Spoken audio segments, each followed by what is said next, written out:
Questions like that always amuse me because prior to about 1900, every community was car-free. Civilization thrived for thousands of years without cars. So there's no reason that civilization can't continue to thrive, can't thrive again without cars. And arguably, one could say that cars could lead to the demise of civilization. So it's a choice that we're going to really have to make. Now, how do we do that?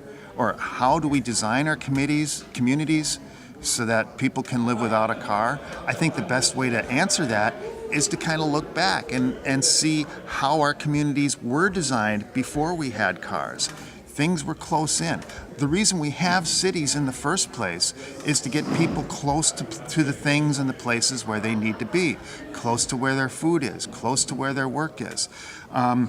When we bought our house a few years ago, and I had a coworker who was a local historian, and he looked up our house, and at the time it was a 100-year-old house. Now it's a 110-year-old house, but he found the information on the first owner of our house, and this person worked literally almost across the street from where the house is.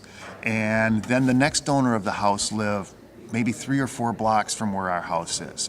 So, and this was in the days, the house was built just before cars came on the scene, and even the second owner lived in the house prior to the Depression. So cars were around, but they weren't as dominant in the culture as they came to be later. So the people that lived there worked very close by. And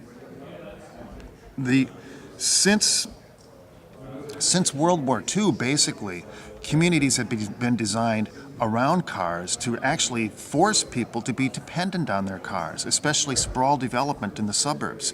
And one of the questions we had in our presentation yesterday was, what do we do with all these suburbs if we get more car free? And I haven't come up with a great answer for that yet, but all I can say is that we need to have future developments to be more clustered.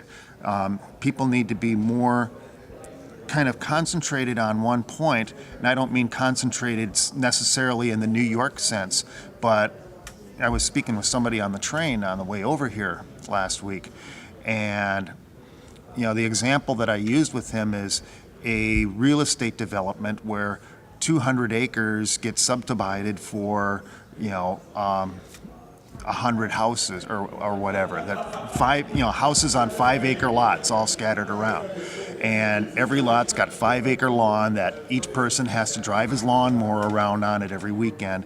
I think a better vision for that type of development, if you've got 200 acres, is to have instead all the houses clustered together in a central area so that everybody that lives there has access to, say, perhaps shopping and a transit connection, and then all the rest of that land around it is green space to be used for farming, to be used for recreation, ball fields, wooded areas, hiking areas, things like that. All the things that people really desire from being in the country, but as all these people move into the country, they're destroying the country. So there's no reason that we couldn't still use the same amount of space for the same amount of people, but not give up the food growing space and the recreational space that we really badly need. So I guess the most concise answer to your question is we have to just design our cities with less sprawl, more concentration, and save our green space and still give people access to all the green space that they so desire.